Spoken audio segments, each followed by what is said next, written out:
by sharing my screen, and I'm going to go over just how to log into the system, how to change your password and enroll in the self-service portal. And then we'll just kind of do a really basic navigation of your home page, something called the clinical knowledge base. And I'll give you a sneak peek of the scheduler as well. And then after that, I'm going to turn it over to one of you guys. I'm going to ask one of you to start sharing your screen and actually walk through an initial evaluation with me directing you. I am going to give you homework at the end of this. So whoever volunteers to share your screen, you're getting some of your homework done. So it's a smart move to volunteer. I know sometimes it's hard to get people to volunteer sharing their screen. All right, let's begin. I'm going to stop sharing for just a second. And I'm going to pull up NetHealth.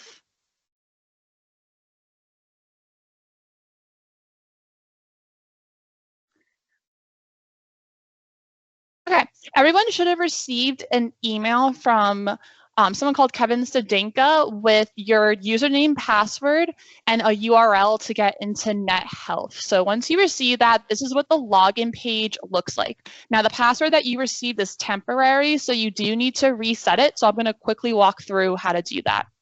So you're going to type in your username and password here, and then reset user login. Then you'll type it in one more time here, and you'll press log in.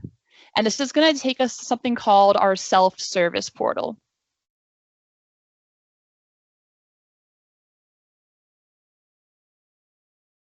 All right, so when you get to this page, you're going to select change password. You'll type in the password that you got in the email here, and then you're going to type in your new password twice. It has to be 15 characters, one uppercase, one lowercase, one number, one special character, etc. And you will need to change your password every 90 days just for security reasons. So once you do that, you'll press change password. And then the last step is to enroll in the self-service portal. And this is so if you're ever locked out of your account or you need to change your password, you're able to do so by yourself without having to go to support or us by answering some security questions that you'll pick here. So you'll answer these two questions or whichever ones you pick, and then you'll press next and you'll be done. All right, so everyone, please do that whenever you have a chance. And then once you do that, you should be able to log in. Alrighty, this is your home page that you'll see when you log in, and I'm actually really quickly just going to change my facility. So for those of you who visit multiple facilities, this is how you can tell which one you're logged into by the little home icon here, and you can easily click and change it. So I'm going to go into our training facility. Now, it should default everyone to log into their training facility. However, once Go Live comes, we'll switch it so it defaults to your home base when you log in. But right now, we're going to stick in this training environment. And this training environment is here so we can practice and, write fake notes, register fake patients. This training environment is so you can get hands-on experience without messing anything up in the real environment. So this is where you can kind of play around and get used to the system before we're in action with the real patients. Okay, so the first page here is the incomplete appointments tab. This is probably where you're going to be spending a lot of your time.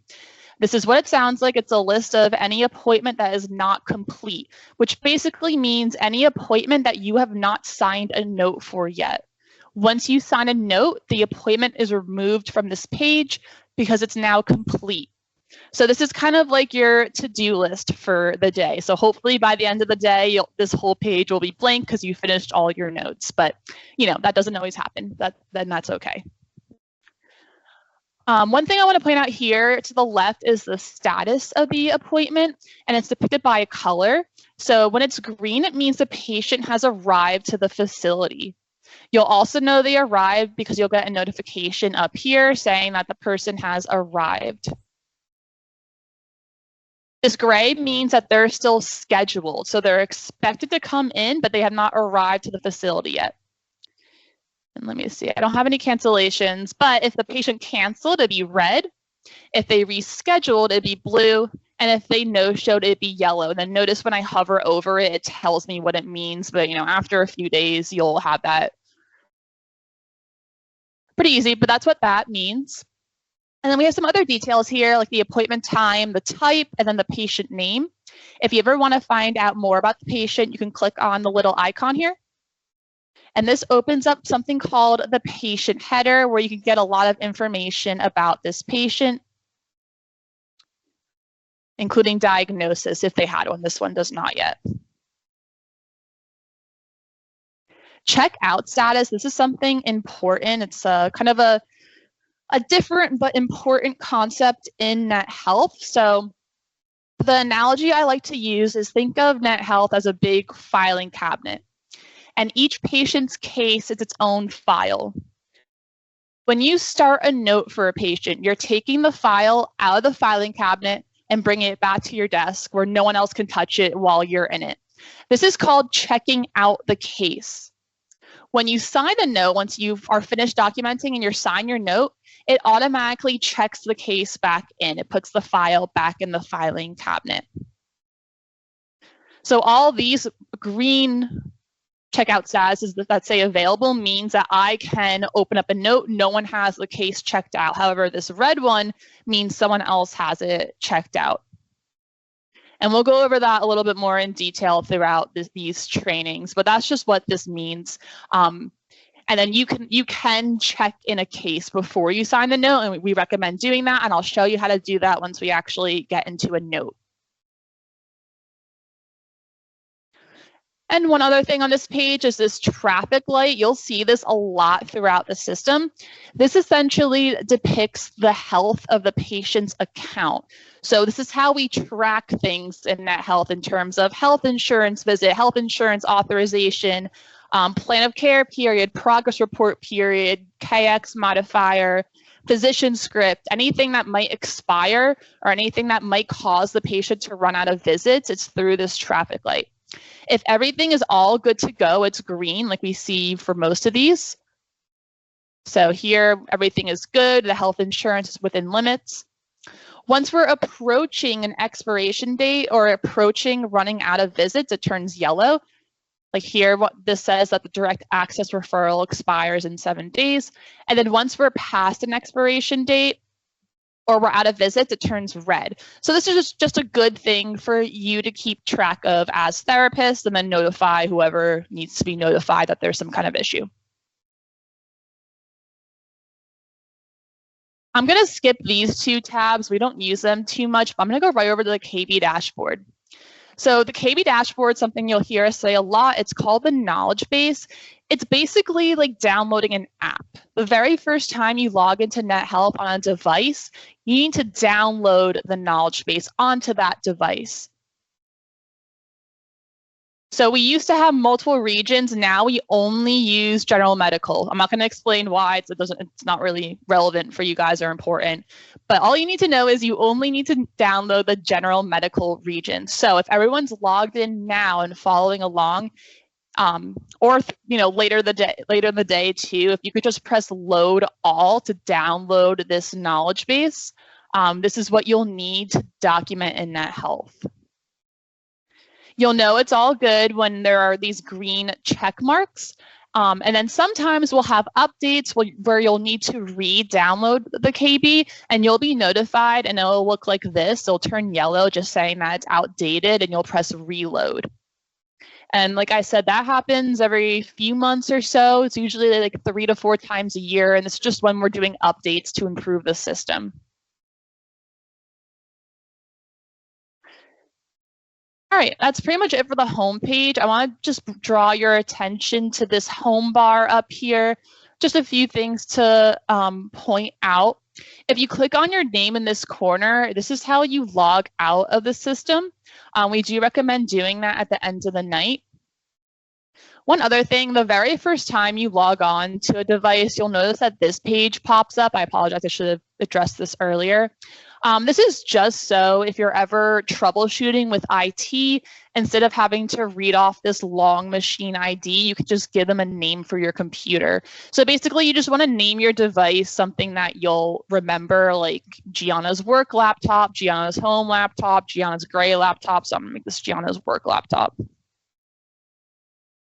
And then press save. And you'll only need to do that once when you're on a new device.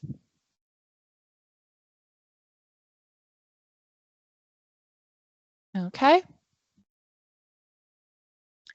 Moving along up here, this light bulb, I just want to bring this to your attention. It's our resource center. Most importantly, this help center, we have this how to document or how to help page, and it's really, really, really helpful. There's a ton of pictures and screenshots and step-by-step directions on how to do something. So everything we cover in this training is probably in here. You can search it. So it's a great resource to have if you have any questions. We have this notifications bell. Like I said before, you'll get notified when your patient arrives. You'll also get notified when the status of their appointment changes. So for example, Bugs Bunny did not show. So the status of his appointment is no show. Dawn rescheduled, Michelle canceled, etc. So you'll get notified whenever the status of your patient's appointments change. And then if you ever want to get back to the home page, you can just press this home button and it takes you right back. In the top left corner of the screen, we see these 3 stacked lines. We call this the hamburger menu. It's essentially the main menu of our system. So if you click on it, you have a few different options, and this is basically how you'll navigate throughout NetHealth. So if you ever wanted to go to the scheduler or something like that. And one thing, sorry, going back to the Inkley appointments page, I think I forgot to mention is when you click on the appointment, this is how you can start a new note for your patient. You can also look at the note history from here.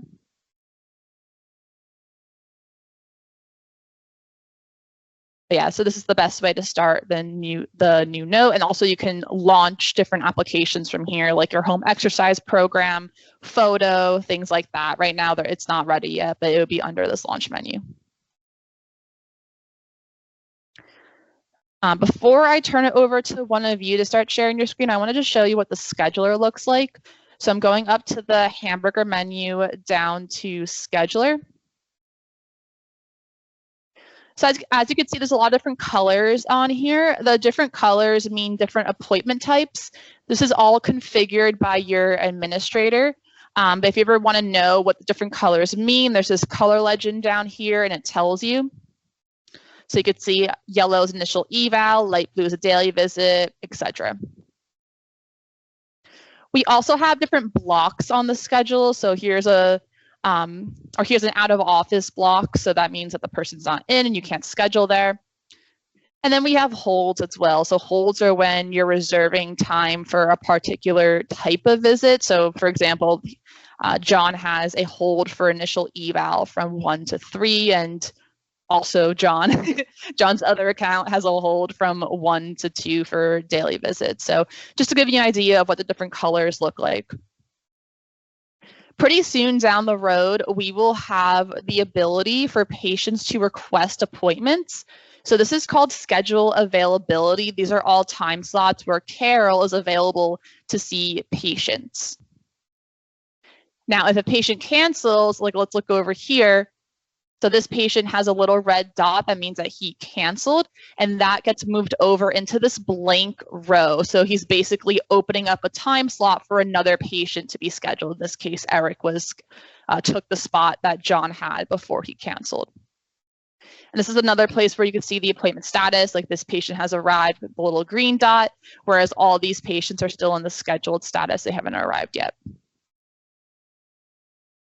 And we'll get more into that throughout these trainings as well. I just kind of wanted to give you a sneak peek of what the schedule looks like.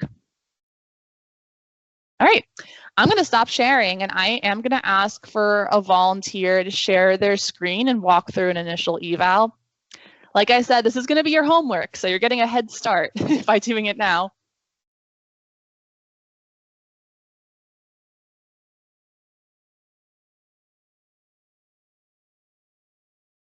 Thank you, Jen.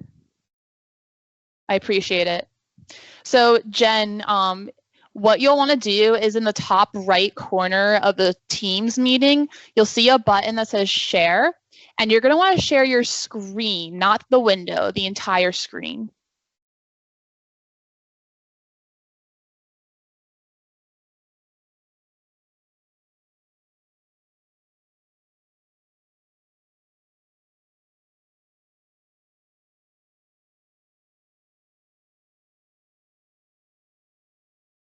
Okay, so do me a favor, Jen, can you stop sharing?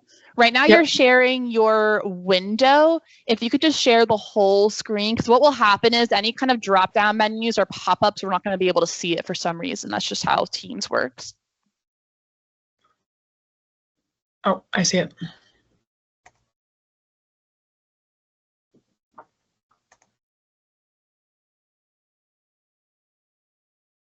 Much better. Thank you so much. All right, and then you can go over to Net Health. Great. And then it looks like you loaded your KB already, which is awesome. Thank you for doing that. Yep. And then we can go over to your home page on the Incomplete Appointments tab. Okay, awesome. All right, so we have uploaded 8 training patients to everyone's schedule. So when you log in, you should see that you have 8 different training patients. Normally we manually do this, but since there were so many of you, we had to use some technology to do it.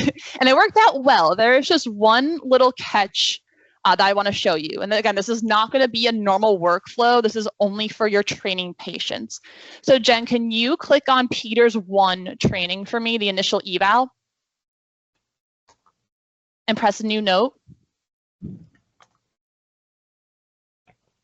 So notice she's getting an error saying the department is missing. And again, this is only going to happen with your training patients. And I want to show you now the workaround for it. So Jen, can you click on Peter's 1 again? And everyone, please pay attention to this for the training patients. You're going to need to go to patient case details.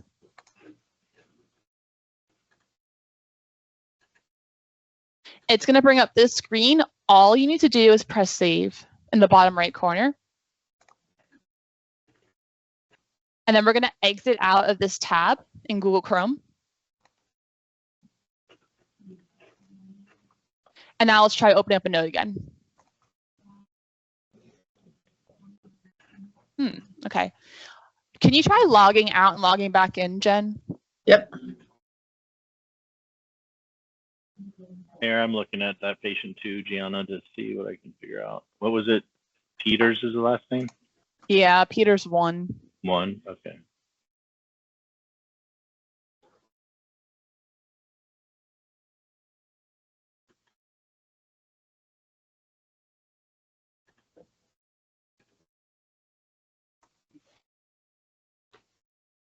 I think it's loading. There we go. Okay, now let's try to do a new note again.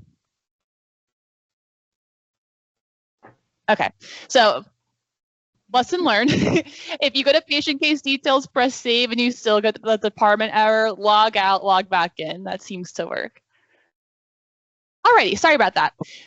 Okay, so, and like I said, this is not going to happen normally. This is only for training patients, and I apologize for that. It was, obviously a lot of training patients to upload, so we did the best that we could.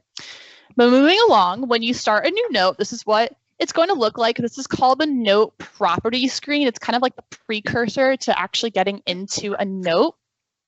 A few things, the note type is going to default to initial evaluation when it's your very first appointment with the patient. It has to be an initial eval for the first note. If you could click on the note qualifier dropdown.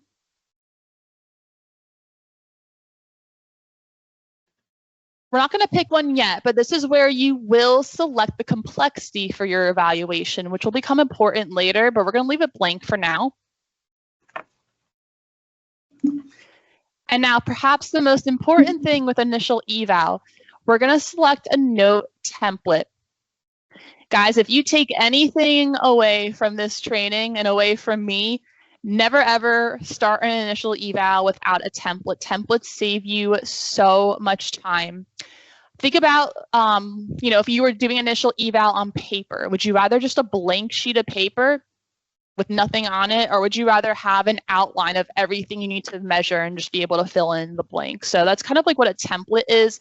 Like I said, it saves you a lot of time. It's going to help a lot with this documentation and just this transition into Net Health. So please always use a template. Me and Sherry Huber from your team have been working really hard on making templates for you guys, including OT speech, pediatrics, all the specialty programs. We're almost done, so there will be more when Go Live comes, but definitely play around with the ones that we have in there now. You'll have an option between user level templates, which are templates that you just created for yourself. Right now, you guys probably won't have any. And then there are corp level templates, and these are the ones that Sherry and I have been creating. So we're going to click on corp level. And then the one that we're going to use today is the 5th one down, NH knee training demo. It's basically a really short evaluation, just for time purposes, but we're going to select that one. Okay, and then everything else looks all good to go, and we're going to press OK, and we're going to open up this note.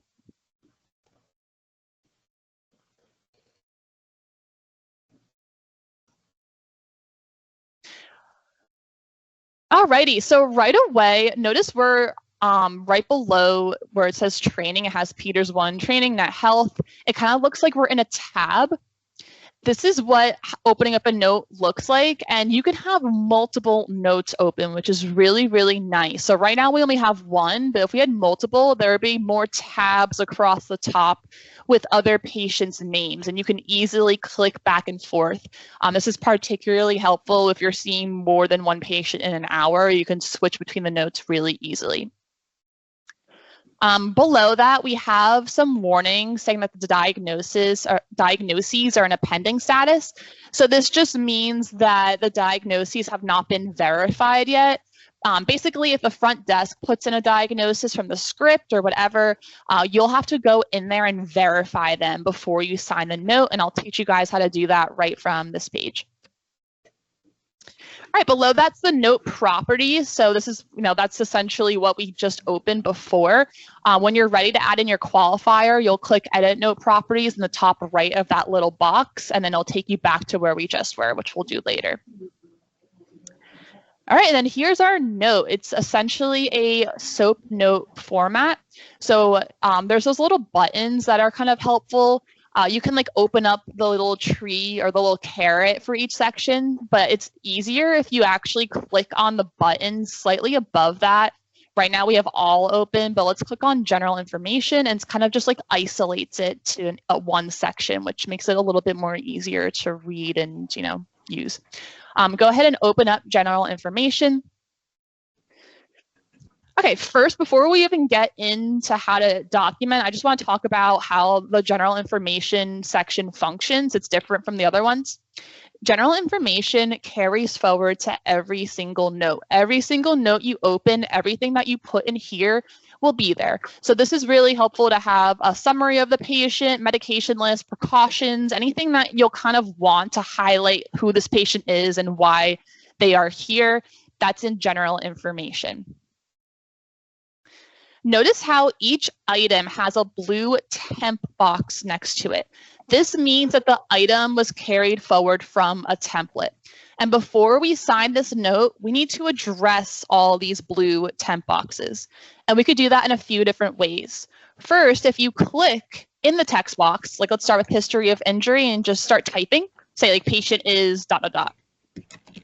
Notice how when she started to type, the blue temp went away, and now there's just that green dot there.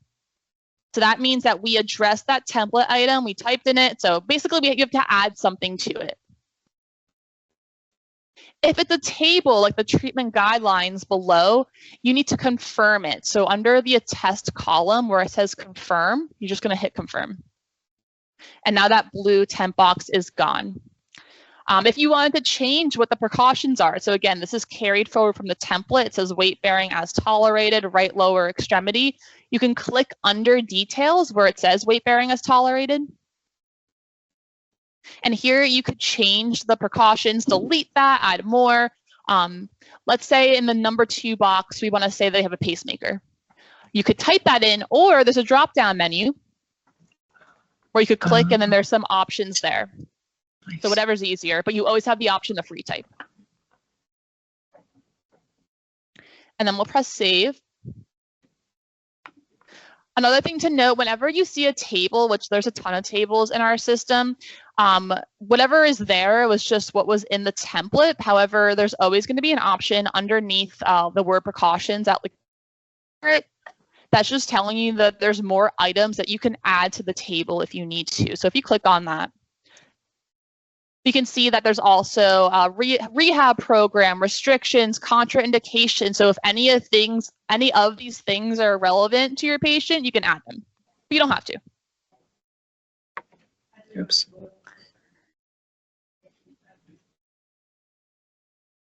You can click, just click out of that. Not there though.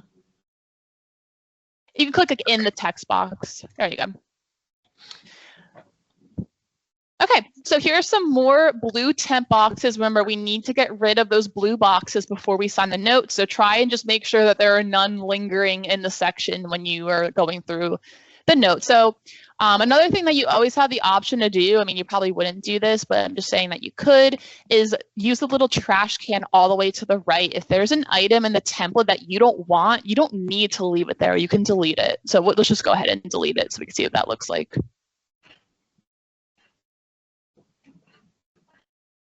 You say yes,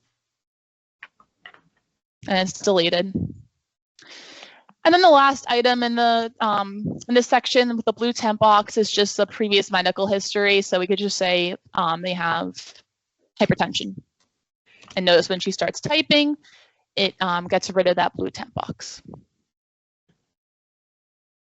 All right, so now this section is all green, all good to go, nothing blank or lingering, and we can move on to the subjective section. And just a reminder, general information carries forward to every single note. So when we write a daily note for this patient, everything that Jen just put in there will be there. All right, subjective works a little differently, and I want to pause for 1 second just to talk about it. The subjective and the objective section are unique because this is where you have your goals. And the way our system works is in the subjective and objective section, you'll have measurements that you take or data that you're basically recording from the patient. And you have the ability to mark something as a problem or flag it. When you do that, two things happen. First, that item is now going to carry forward to every note. So when you flag it, you're carrying it forward to each note. Also, when you do that, you now have the ability to add a goal to that problem. I know in the system you're currently using, all your goals are in one place. Ours is a little bit different. It's a little bit of a learning curve, but we'll get there. Our goals are always attached to a problem. So for example, if you record range of motion and you want a range of motion goal, your range of motion goal is going to be attached to the range of motion problem, and we'll show you what that looks like. So the first thing we have here is a pain table. There's 3 measurements: current, at best, at worst. Let's say that we just want to document current, like they don't have an at best or at worst score. So underneath measure answer in the current row, you're going to click, and then there's a drop down menu. And let's say their current pain is 5. So you're going to click on, yep, right there, perfect. And then say save. Now that blue temp box is gone, but notice that we have these 2 blank rows, at best and at worst. We're going to press delete incomplete measurements. This is something that, so you can do that, or at the top above measure answer right there, that deletes all of them at once, and that could be helpful if there's a lot of blank spaces. This is another thing that will stop you from signing your note. It's going to say that you have incomplete sentences, so just get in the habit of deleting them. And then if you accidentally delete something that you actually want, just like the other section, you always have the option to click on the drop-down menu below the word current, that little caret, and then there are other items that you can add to your table if you needed to.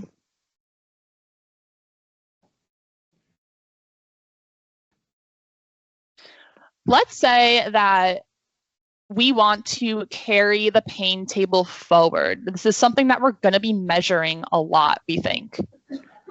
The way to do that is you're going to click on the words chief complaint, pain severity.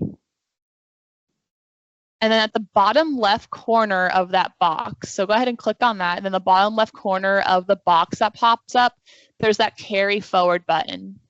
So go ahead and press that. Notice when you press that, that little flag appeared. So that's what I meant by flagging a problem. we're carrying it forward, we're flagging it. This is an issue, and we're going to remeasure this again. So anything you think you might want to remeasure again, I would flag it. On the other hand, if you're doing like a special test and all your special tests are negative, like you don't need to flag that because you probably aren't going to measure that again. But pain, you might want to measure again. Okay, below that, we have a pre-written sentence about their rehab goals. We're saying that the patient wants to return to age-appropriate activities, unrestricted and symptom-free. If we agree with that, to get rid of that blue temp box, we can click on the white square to the left of the blue temp, basically confirming, yes, we like that. If we don't like that, let's say that we want to free type something, we can click on the words rehab expectations and goals. And you'll always, always, always have the option to free type something. So the very last option there is add narrative. Well, you could pick one of the ones if you wanted to, or you can add a narrative and see how now it's just a text box, and you could be more specific about what their goals are. If it's like, I don't know, returning to gardening and whatever their goals might be for rehabilitation, you can write a little sentence about it or a paragraph. So if you want to go ahead and write something in that text box.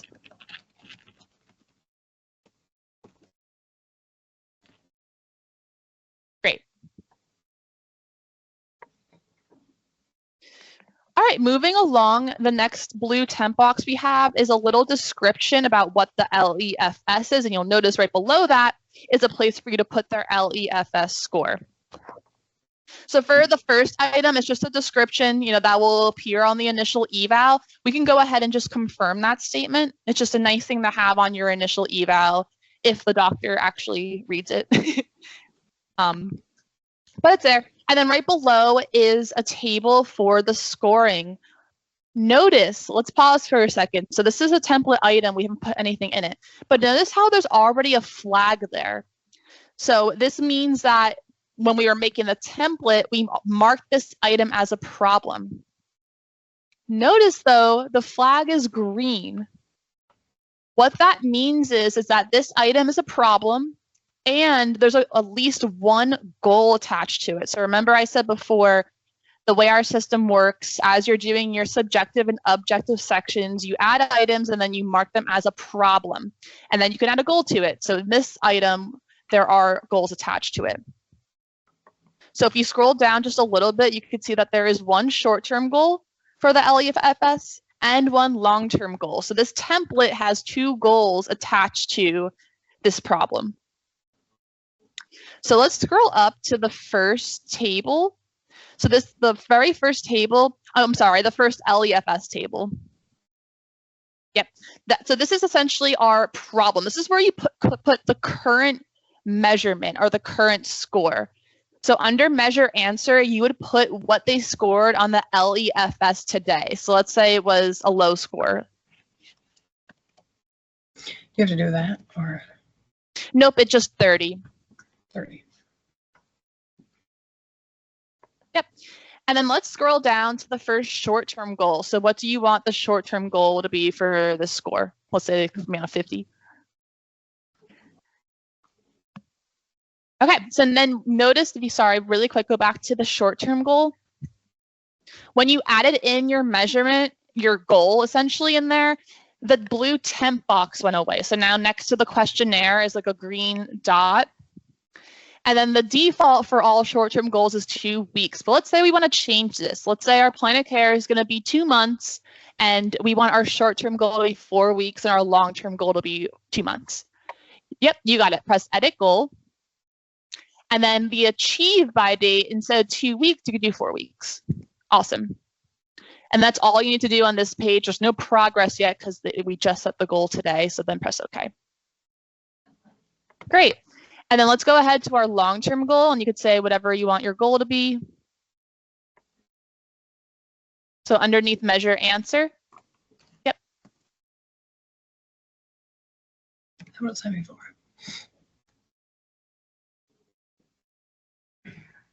Okay. Sometimes it helps if you click on like the gray space all the way to the left of the screen. Like all the way to the left. This one? Nope, even more left. There you go. Well, that worked too. So then now the blue temp box is gone and the green dot is there. I mean, that's all good to go. And then we can edit this goal and change it to 2 months.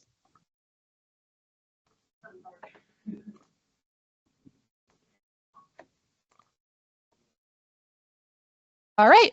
So there we have it. We have, if you could scroll back up to the original table for the LEFS, just to kind of review. So we have our problem. We know it's a problem because it's a green flag.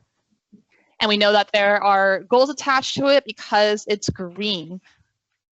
And again, this means that this item is going to carry forward to every note. It doesn't mean you need to address it on every note. It just means that it's there, it's flagged, and it will appear there on reevals, progress notes when you're updating your outcome measurements. Okay, let's scroll down to the bottom. There were some purple items. Okay, so here are some purple items. This is a Medicare patient that we're in right now. And what's good, Medicare is going to be a little different than the other insurances because there are different requirements. So whenever you see these purple items, that just means that it's a Medicare patient or it's a required sentence. So we're going to go through them really quick. The first one is just saying that you review the medical history. So you can just go ahead and confirm that one. And then the next two are pre-morbid and current status for their ADL functional status. And I can show you a really quick way to get through these two. These are required for Medicare. So go ahead and click on the words pre-morbid status. And then notice how to the right of pre-morbid status, we're not going to click it, but just to bring to your attention, there's that add narrative button all the way to the right of the screen next to pre-morbid status. Yep, don't click it, but I'm just saying if their ADL status was really important to this patient, it was really pertinent to this patient, you could press that and then free type something. However, if it's not and you just want to get through these kind of quickly, this is the quickest way to do that. So click on basic care. And then let's say independent without difficulty, but of course you would choose which one was true. And let's go ahead and click on current status to the left, back into our note, the other required sentence. Basic care, and let's say that they're minimal assistance right now. And like I said, you always have the option to click on add narrative if you wanted to free type something. The last required sentence for Medicare is mechanism of injury. So two options for this one. Again, you could always press add narrative and type out what the injury was, but let's click on primary episode.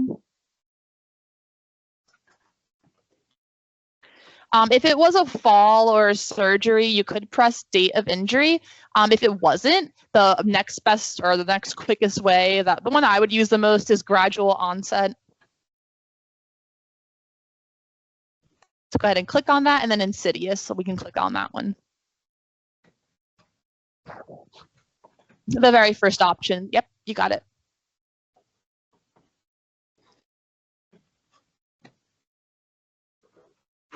All right. Let's move on to the objective section.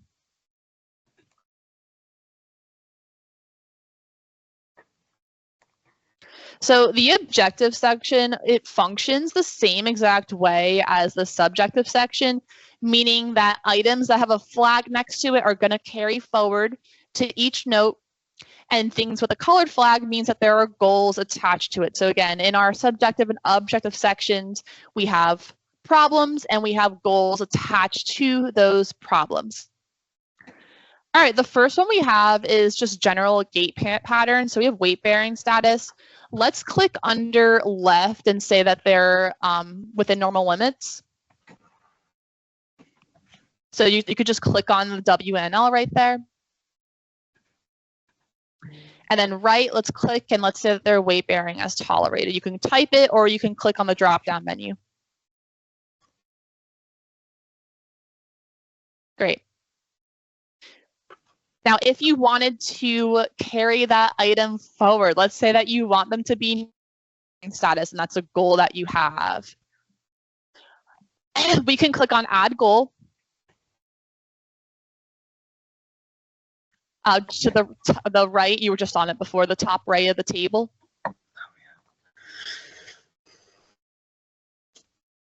Now notice when you click that, the white flag appeared. So now we just marked it as a problem and we're in the process of adding a goal. If you wanted to free type your goal, which honestly is the easiest sometimes, let's just scroll down. And basically you just want to find an item that like kind of relates to your goal. So let's go back. There was one that said functional improvements.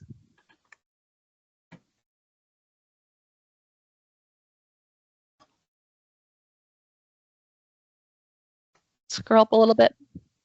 Yep, and then I would just press add narrative right next to functional improvement. So scroll back up. Yep, I would just click on add narrative because we're just going to free type something. It's easiest.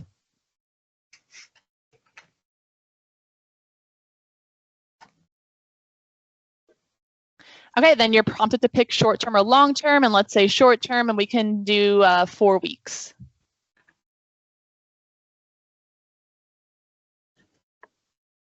And then we'll press OK.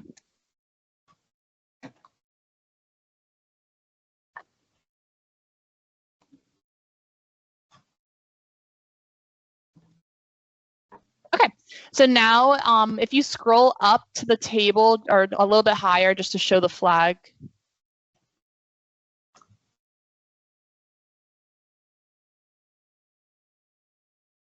Notice how now there's that green flag attached to it, meaning that this is marked as a problem and there's a goal. And then we have a short-term goal in 4 weeks for a functional improvement. And then if you scroll back down, there's a text box, and let's just say patient will be like full weight bearing or something.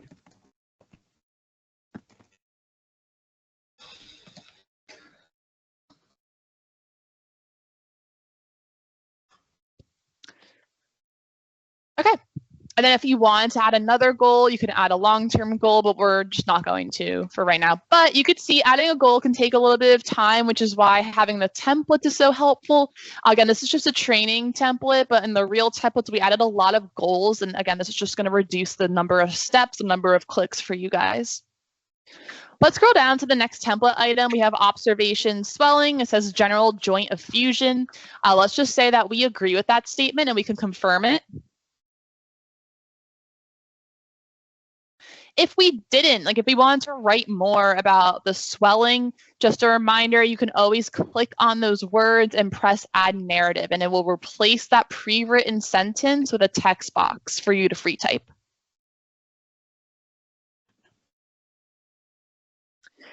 All right, so now we have our muscle testing table. Let's just put in some numbers for the right side. So you'll do so by clicking underneath right, and then for the first one's hip flexion, abduction, etc.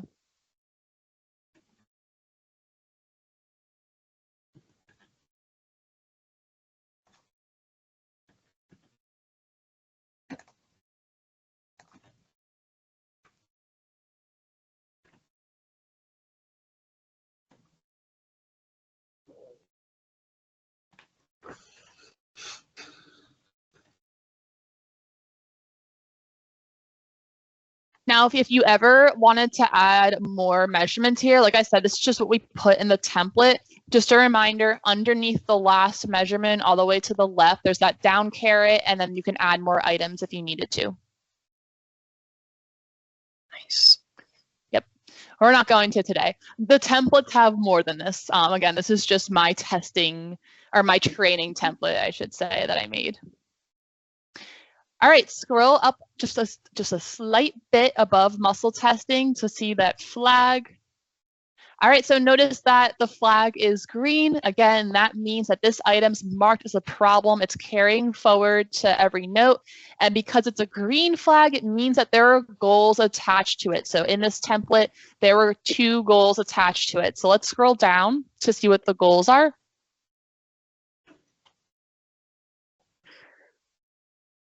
Okay, so the goals are kind of like a table that looks like the current measurements. Right now, the gross assessment goal. So if you want to say that the patient will grossly be 4+ out of 5, you could do it that way. However, if you wanted like specifically a knee flexion goal, let's say, you can click underneath gross assessment and add knee flexion. And then, again, you don't have to. I'm just saying that you have the option. Depends on like what goal you want for this patient.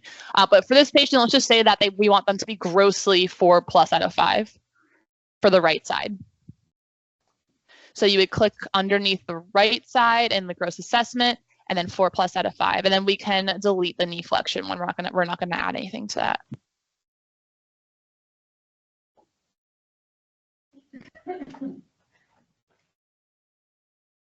Okay, and then let's add our long-term goal, and let's say that we want them to be grossly 5 out of 5 on the right side. And just a tip, if it's 5 out of 5, you can just click on within normal limits, like that button, and it puts 5 in there. It's a little bit quicker. All right, and then that's all we have in this section. Let's say that we want to do a special test, and this special test is not in the template we're using. With any section, you always have the option to add more things that are not in the template by clicking on the Add Documentation button in the top right corner. And this is going to bring up the KB, the knowledge base, like the app that you downloaded in the beginning of this call. And you can click for hours through this. There's so much stuff, but it's definitely easier to just search for what you're looking for. I will say with our search bar, less is more. So I would type in even like the first 3 or 4 letters of a word. Sometimes it's very picky with spelling and stuff like that. But let's say that we're going to search for the Faber test. I don't know if that's for the knee or not. I'm an OT, but I just know it's a test name. So you're going to type in Faber.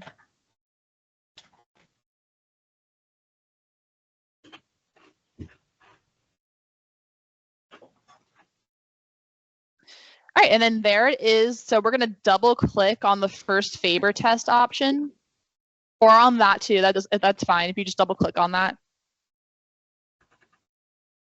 Okay, and it's going to bring up a big table with a lot of different tests. We have a ton of special tests. But let's say that we just did the Faber today. So we're going to click in the right column in the Faber row.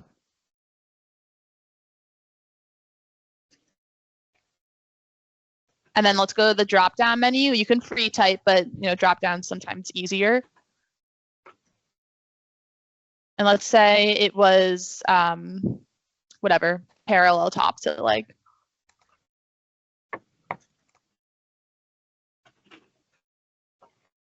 And press save.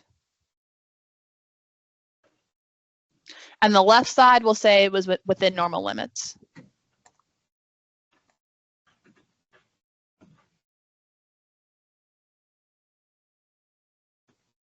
Okay, and then now obviously we have all this extra stuff. Actually, one other thing while we're here, let's say that there's some special test that you couldn't find, which honestly is kind of rare. We have a lot of special tests here, but let's just pretend for a second. If you scroll down to the bottom, you'll notice on almost all the tables that we have in the system, which are a lot, we give options for free typing. So we have special test 1, 2, and 3. Let's say whatever special test you're doing on the right side is positive. So let's click special test 1, go to the right column and say it's positive.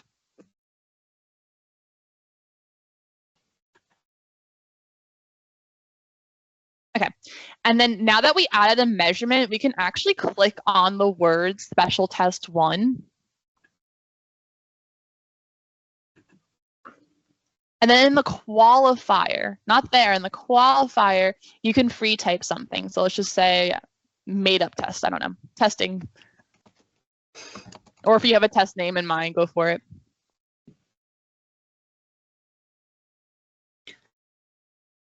Sweet. And press save.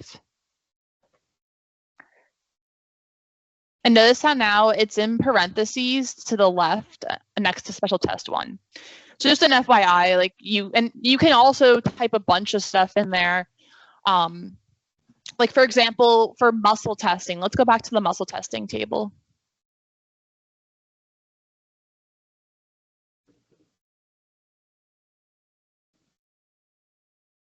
Let's say with hip flexion, there was a lot of pain with testing. You can click on the words hip flexion.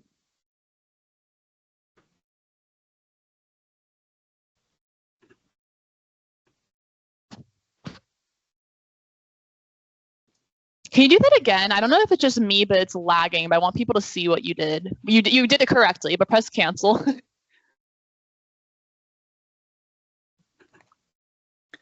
So she clicked on the words hip flexion, and then she went to that qualifier, and there was a really big drop-down menu of items that she could click just to kind of like add more notes to this muscle testing table. I know a lot of other systems are all free typing. So this kind of gives you an opportunity to free type something about this measurement.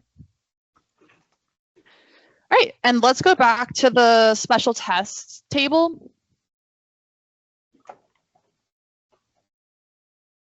So we only did those 2 tests today, the made up one and the Faber, and we got to get rid of all these other measurements. So we're going to press that delete incomplete measurements button at the top of the table to get rid of all the blank rows.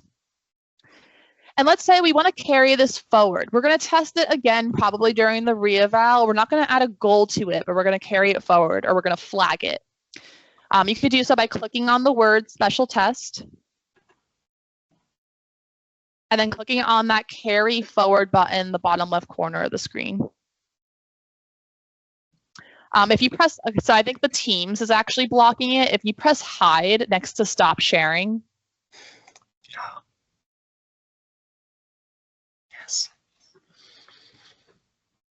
Do you see how this, there, oh, you got it, perfect. Okay, nice. And so then I added a flag to the special test table. So again, it's going to carry it forward. We can remeasure it. We don't have a goal attached to it, which is totally fine, but it's marked as a problem. All right, so that was the subjective and the objective section. Again, we add our items, we add our measurements, we flag them or carry them forward, and then we add goals to those problems. That's honestly probably the most confusing part of our system, so we got through it. But let's go over to the treatment section now, which is the next note section.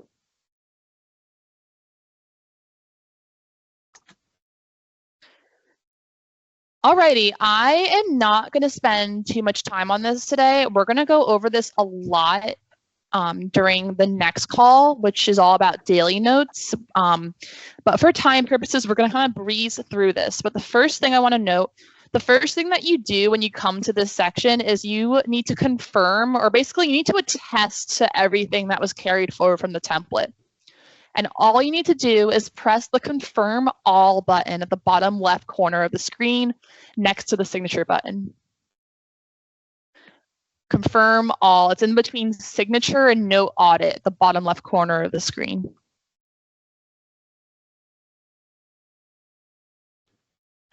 And notice now everything in that attest column is confirmed. It just means that we are confirming it carried forward from the template. If you could scroll back up a little bit to the first table in this section, it's called the treatment program table. This is where you're going to be entering 99% of your treatments. So underneath the treatment row, we have HEP educational training, gait training, Therex, etc. So basically all the major CPT codes. To the left of that, we have the status. So they're all marked as deferred.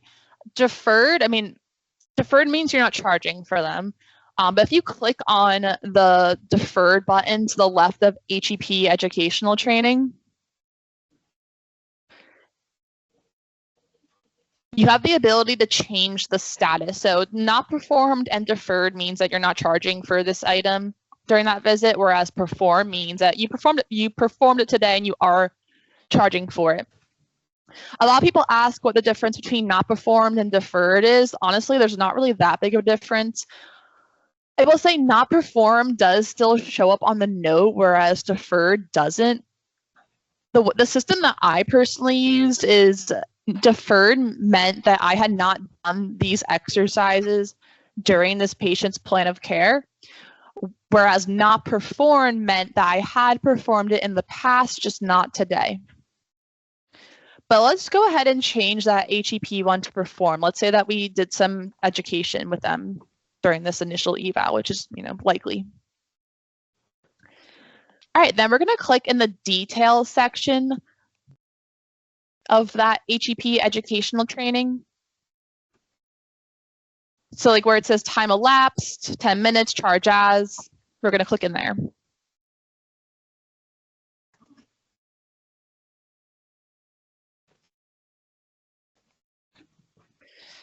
Okay. So first we have like the time elapses right there. So this is just like how many minutes you want to charge for this session. And then charge as is what CPT code you want to charge for. So this is just like what your HEP is. So it really depends on the nature of the patient. If they're a stroke patient, it might be neuro. If you're an OT, it might be TA. But let's say that we're going to charge for Therex.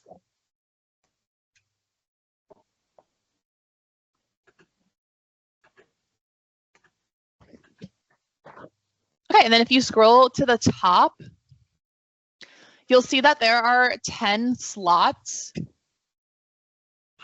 to enter in different exercises. So this is where you enter in the details of your CPT, like what you did that day, what you're charging for. So under education 1, let's just say like instruct the patient on initial HEP. And then you can go into as little or as much detail as you want. Again, we're going to cover this during the next call, just for time purposes, just to make sure we finish this initial eval. And then press save.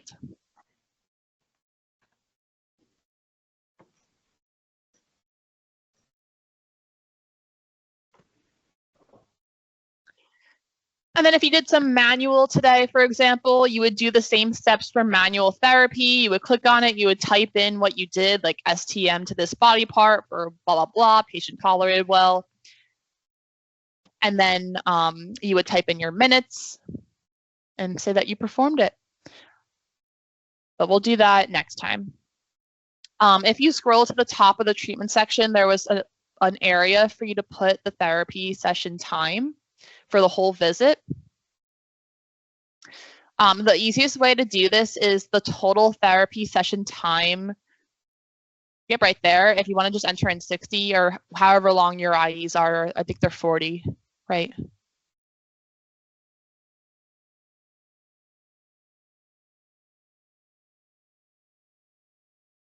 Okay. So we're saying that this entire session was 40 minutes and 10 minutes of it was education on the HEP. And then we're done with this section. Let's move on to the assessment, which is the next section of the note. All right, and then we just see some more template items. The first one is rehab potential for physical therapy. It is good, but let's say we want to say it's excellent. We can click on the words like the rehab potential and click on that. Any word there is perfect. And then it will bring up the knowledge base and you could change it to excellent. All right, right below that item is just a narrative box. This is just a very generic narrative where you could type out a little paragraph about your patient. So you could click in there and just, I don't know, you could just like type in random letters, but that's where you would take the time to type out your assessment of the patient for this initial eval.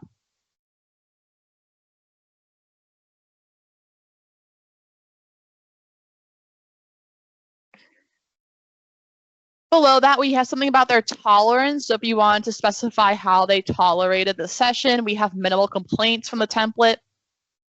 But you could change it to moderate complaints, no complaints, or you could just delete it if you don't like it. You can also specify more in the little paragraph. So if you click after the word, if you go click in like the text box after the word difficulty, like after the period at the end of the sentence. You can type more if you wanted to. But you don't have to. And then below that are just some template items, just specifying why skilled intervention is required.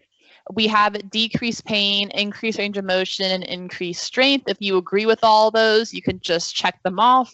If you wanted to change them, you could click on the words and change them. And if you wanted to delete it, you could delete it. If you wanted to add more, which there are more, we can do that by clicking on Add Documentation in the top right corner. And then you just kind of follow the, I call it kind of like the tree branches. So let's scroll down to recommendations.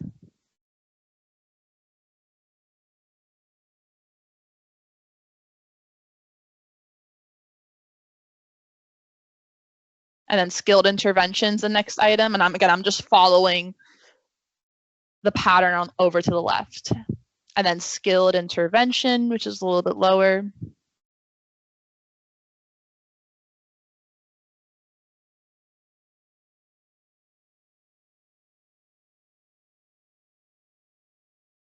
Required to. And then there's a bunch of items there. Some of them are already selected, but you can like click on as many as you want from here. So that's how you could add more if you wanted to.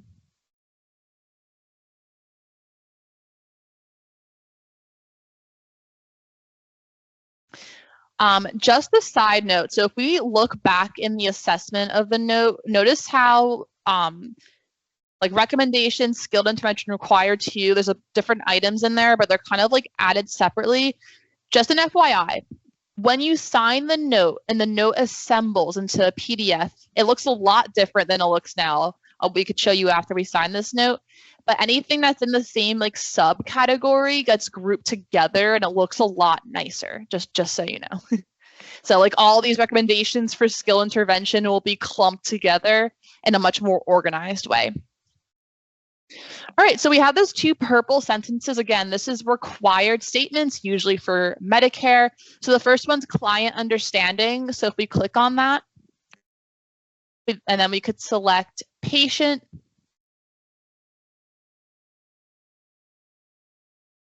And we could say that their understanding was excellent. And then the other sentence for Medicare is expected length of episode. So let's just say that's 2 months.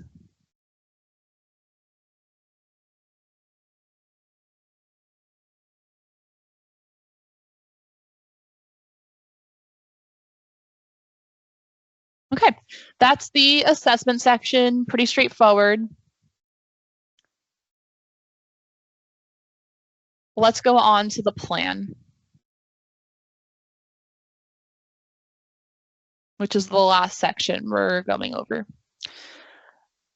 All right, in the plan, this is really, really, really important. So if you zoned out a little bit, I understand, but let's come back for 1 second.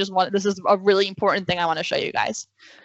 In the plan section, especially for Medicare, you have to have this first item here, the amount, frequency, and duration. This is what establishes the plan of care in the system. So the first step for this is to confirm it. So we're just going to check it off, get rid of the blue temp box. Notice to the right, there's an edit frequency and duration button now associated with this item in the top right corner. This is how you change the plan of care parameters. Again, if you zoned out, come back here for a second. This is how you change the plan of care parameters. So we're going to edit frequency and duration. Let's say we keep it at 3 visits a week, but we're going to change it to 2 months. Or let's change it to 8 weeks. So duration, change that to 8. And you could just free type in there. And then duration type, weeks. And then we'll press save. And then notice how in the paragraph now it changed it for you. If you can scroll back up to that amount, frequency, and duration paragraph. So really important. This is needed to establish a plan of care in our system. Okay, and the other items in the template, are just basically what's included in your plan of care. Sherry and I put all the major CPT codes in there just to kind of make sure we're covered for everything that's needed. So please don't delete any of these, just confirm them.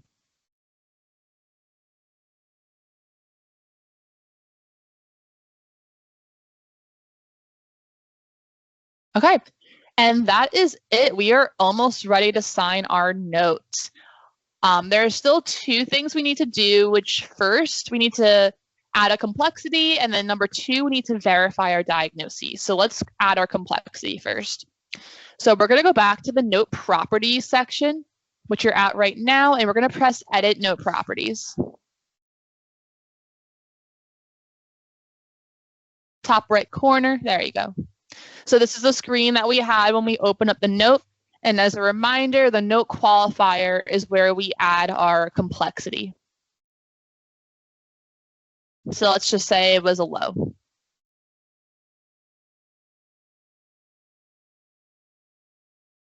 All right, notice when we add in our low complexity, that a time elapsed screen pops up.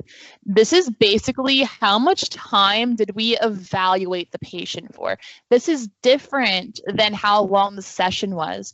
In this example, we made the therapy session time 40 minutes, I believe, and then we charged 10 minutes of that to HEP and educational training. So theoretically, the other 30 minutes or so, or maybe 25, we were evaluating the patient. So let's go ahead and put 25 in here. Let's say that under the time elapsed, or 30.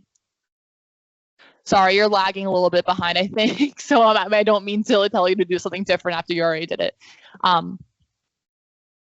Okay, yeah, and then we could press OK.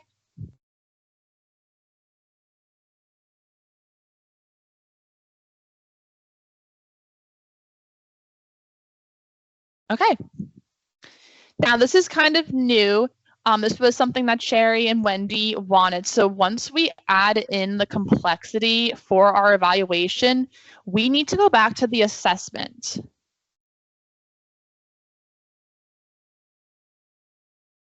And you'll notice if you scroll down to the bottom, there should be a new required sentence there that wasn't there before.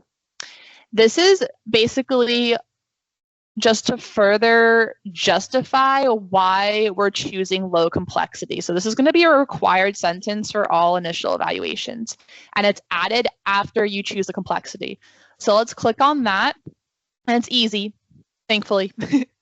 All you need to do is click on it, and then once it pops up, just choose the item right underneath it, the no personal factors 1 to 2. It's just saying why it's low complexity.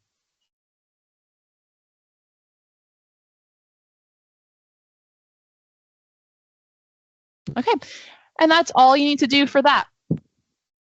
Now, the last thing that we need to do before signing this note, if you scroll up to the top of the screen again, just to show that warning, there is that pink warning saying that the diagnoses are still in pending status and need to be verified.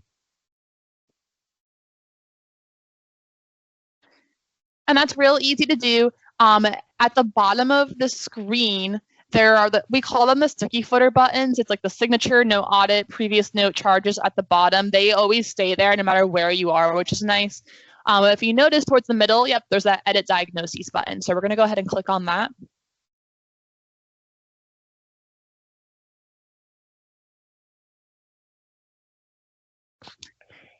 And it takes us right to our diagnoses page. So it looks like it's a low back pain. I know I made you use a knee template. That's my bad. It's because the template I made for this was knee. It's not a big deal though. Let's pretend that it was right knee pain as a diagnosis. So we need to basically verify that this is true. And we're going to do so by pressing the modify button in the bottom right corner.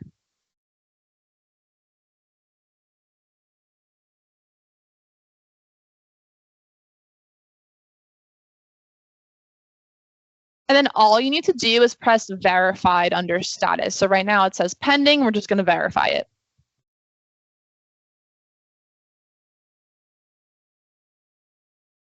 To the left. Oh, you got it. Okay, awesome. Oh, it still says pending. So, oh, no, it changed. Sorry, I think it's lagging a little bit. Okay, so then that's it. You verify the diagnosis. Let's say you wanted to add another one. Or let's say that you're adding the first one. We're going to press add in the top right corner of the table to add another diagnosis.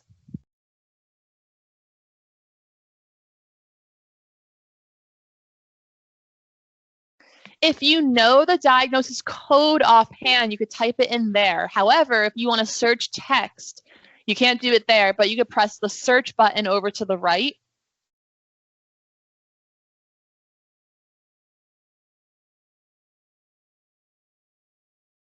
So you see that search button to the right? There we go. And now you could search text. So it'll be right knee pain, perfect. Press select. And then the status is going to default to pending. We're going to change it to verified since we already saw the patient. We know for sure that this is true. And then press OK. That's fine. Just ignore that and say yes. Okay, so now we have two diagnoses. Both of them are verified. And let's say we want to change the primary diagnosis. This doesn't really matter that much. It's just the first one that you see in the patient header. So you see the primary column. Right now, there's that green check mark for low back pain. Let's check, or let's click on the radio button for, yep, like that. So now it's switched it to pain in right knee is the primary. Okay, then we're going to press OK in the bottom right corner to save our changes.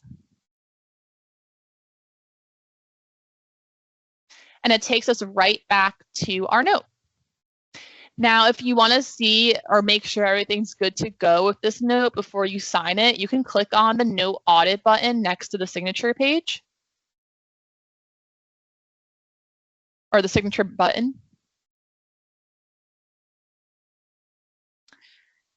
Okay, everything is green. Let's scroll down. Now, if we were missing a required sentence or something important, it would be bolded in purple. So that would tell you, okay, I have to go back to the assessment section or whatever to add in this required sentence, but we don't have anything, so we're going to press close.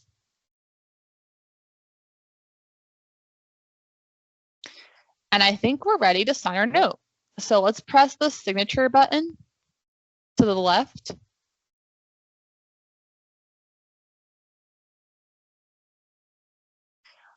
So PTAs are going to sign as secondary or CODAs. We'll go over that on the next call, but for today, we're going to sign as primary.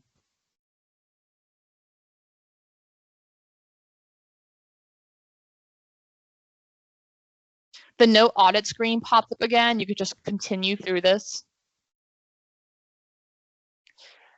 Charges attestation. So this is where you can just see a summary of your charges that were entered in the treatment section. What's really nice about this is you can change the time that you're putting towards the codes here too. So for example, if you're looking at the Therex and you're like, oh, I did this for longer or less time, you could click on the Therex and open up like the little caret. And then scroll down. And then there's the HEP table that we edited in the treatment section. And you can actually click under the details there and edit anything that you need to here. We don't need to, but I'm just saying that you could, which is nice. Put it back to 10 because I think we'll be over the time limit if it's 15.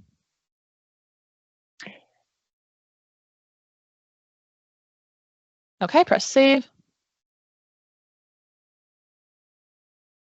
And it does make sure all the time is accurate. So for example, we said that the whole session was 45 minutes. We said that the eval was 25, and then we charged for 10 minutes of Therex. If she tried to put like 20 minutes of Therex and it was now over that 40-minute or therapy session time, the system would not let you sign. So basically, like everything you're charging for has to add up to be equal to or less than the total therapy session time. You know, obviously, if you're saying that the patient was there for 40 minutes and you're charging for 45 minutes of CPT codes or eval codes, and that, obviously isn't correct. So the system will stop you. Okay, but we could say that we attest to these charges, we say they're accurate, and you could press yes.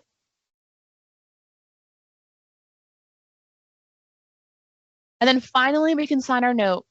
The way to sign the note is typing in the password, essentially. So you would type in your password where it says, please type password.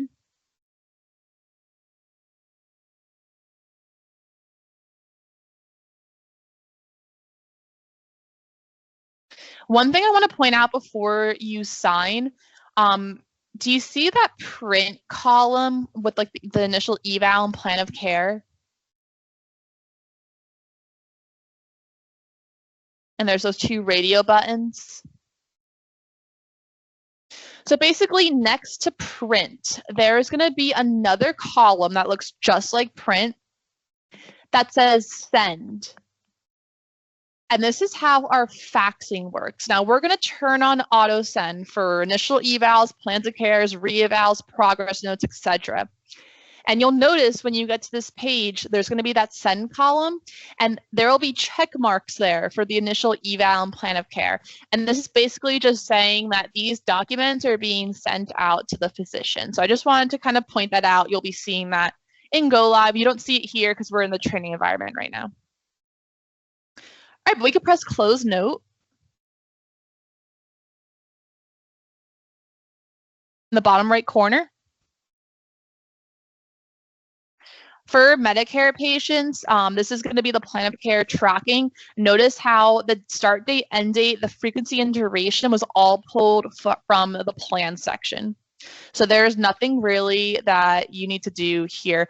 But while we're here, I do want to kind of show you something that you'll be kind of getting notified for as you start with Go Live in these Medicare patients.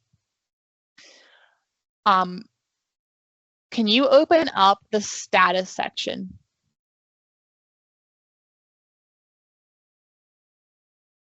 At the bottom?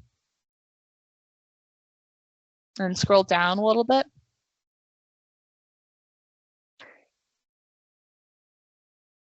Okay, this only pertains to Medicare. This is only Medicare. We track Medicare plans of care really rigorously just because they're strict about that. So when you sign this note and the fax gets sent out, that sent to physician box is automatically checked off. So you don't need to do this, but I'm just showing you that's how it works. And let's go ahead and check it off right now, just so you can see what it looks like.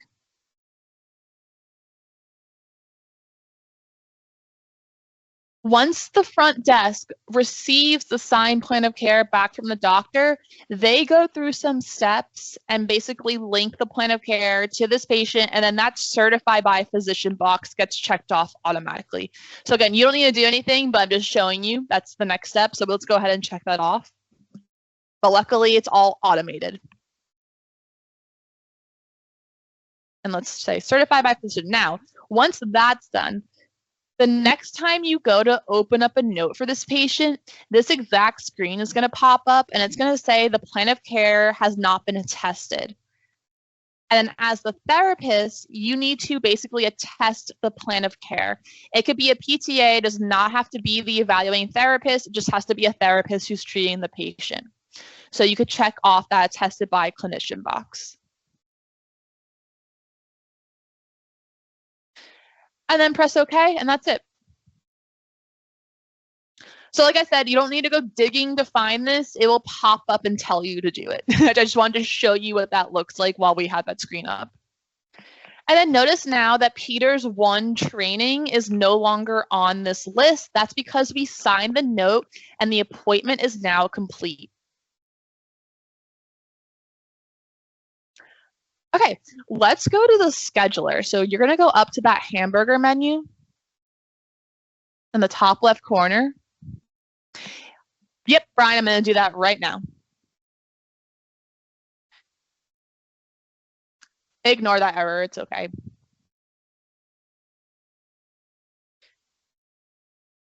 Can you go to the view button?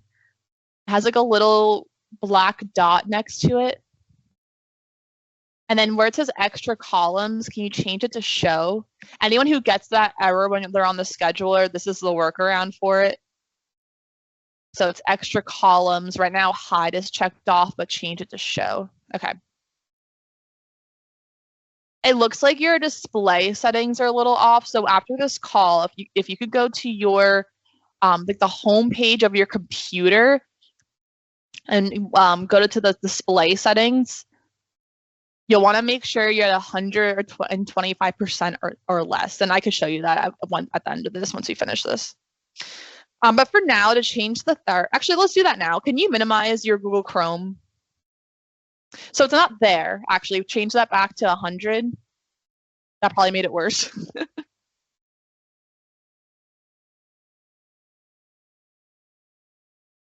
And then minimize this Chrome screen. Don't exit out of it, just minimize.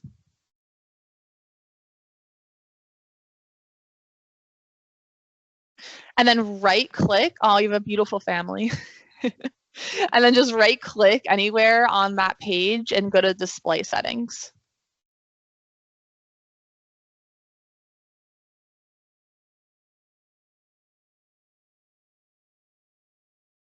Now you see how the scale of layout's 150. Change that to, we'll try 125. We might have to do 100. And then go to Google Chrome and let's see what NetHealth looks like.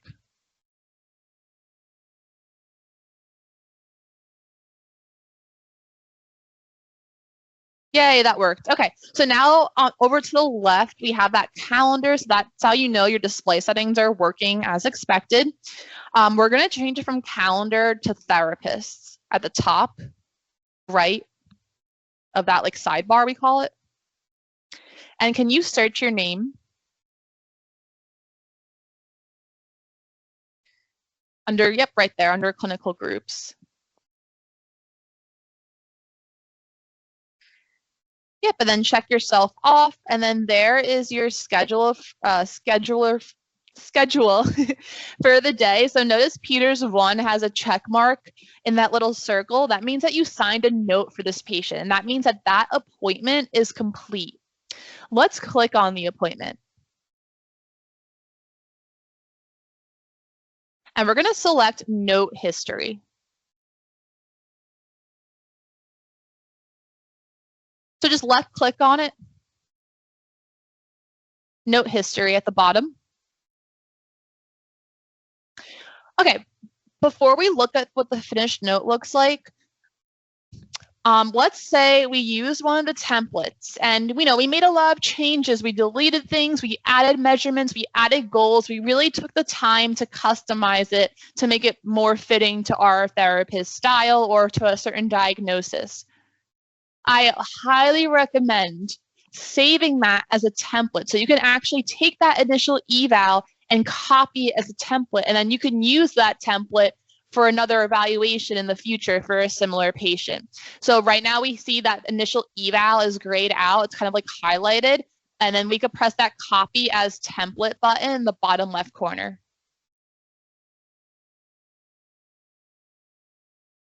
And then you'll be prompted to name the template. So let's just say, let's cross that out and let's just say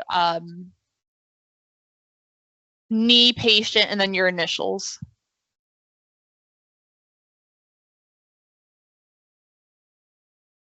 And press OK. And then the next time that you open up an initial eval, when you're selecting a template in your user list, you'll see that template there. Then basically everything that you did will carry forward into the next note. And then really quickly to see what an assembled note looks like, let's click on Preview and Print Note. You might have to make sure your pop-up blocker isn't on for NetHealth for anyone who tries to do this and it doesn't work. But this is what the doctor gets. This is what the doctor sees. So it looks a lot nicer than it does when you're actually in the note.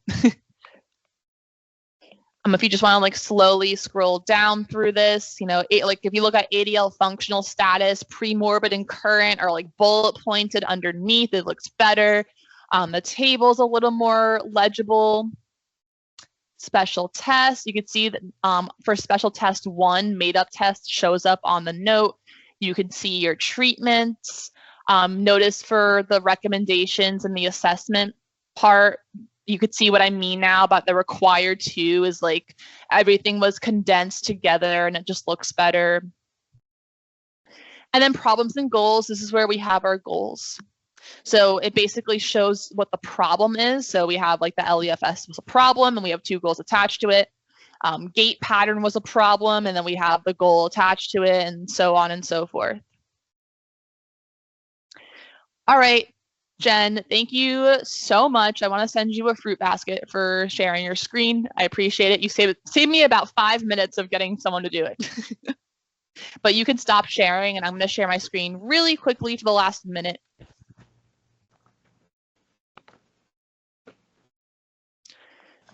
All right, this is what we learned today. We navigated through the system, we talked about initial evals, and I showed you how to create a template from that initial eval that you just signed.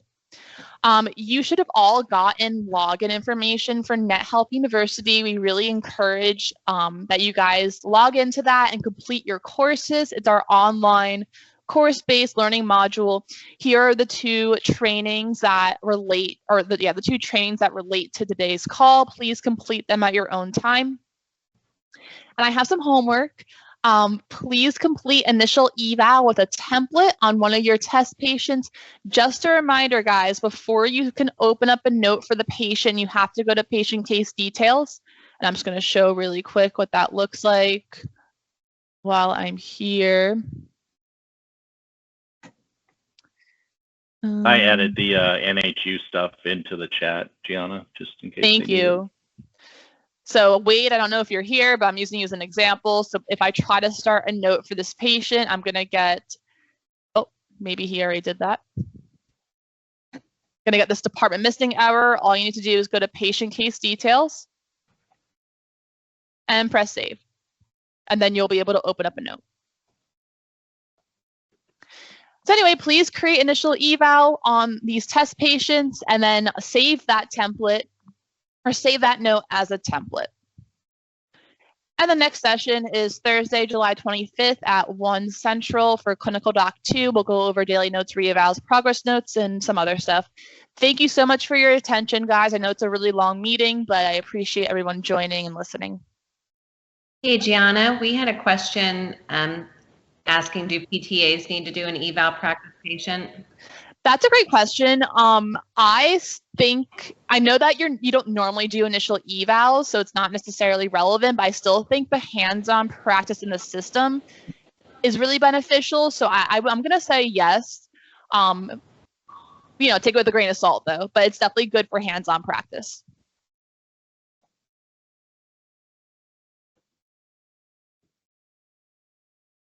PTA had to sign the note as a PT for it to process in the system as signed.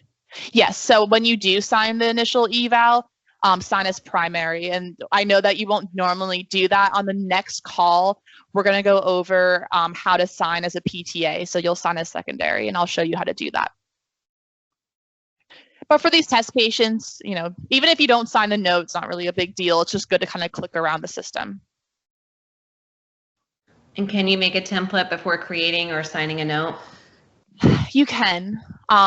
Unfortunately, right now, there's a little glitch in the system that is preventing us from doing that. So the best way to make a template is to just go and do a test patient and use a template as a basis, make your changes, and then sign it and save that as a template in the note history.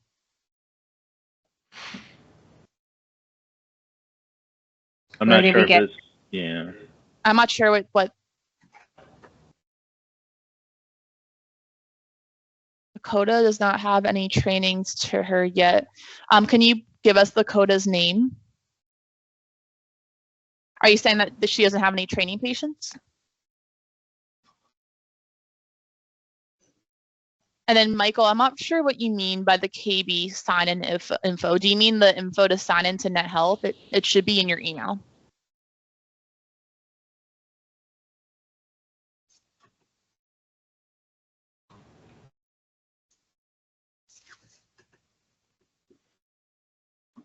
Okay, Peyton Smith, we'll set you up with some training patients.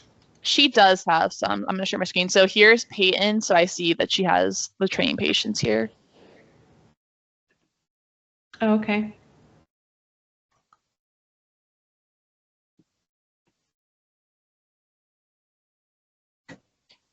Yeah, so Peyton, you should have 8 patients on today's schedule.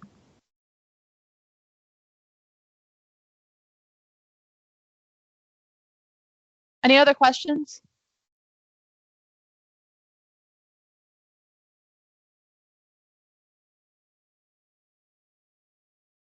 Alrighty, guys, thanks for joining, and I'll see you on Thursday. Thanks, everyone. Have a great day. Thank Bye. you.